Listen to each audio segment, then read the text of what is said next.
Гагарин урамында үз йортлары белән яшәүче бритсовлар өчен дүшәмбе иртәсе аздан гына фаҗига белән тәмамланмый. Мунча яга башлаган хуҗа ут белән сакчыл кулланмый. Ялкын көчлерәк булып чыга һәм тиз арада килеп җиткән янгын сүндерү хезмәткәрләре утны сүндерә.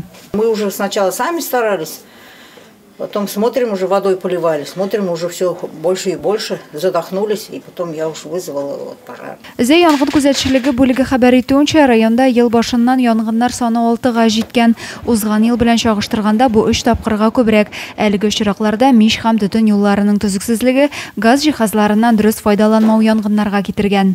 За истекший период 23 года 6 пожаров. Аналогично прошлый год 2 пожара. Все пожары произошли в частном жилом секторе.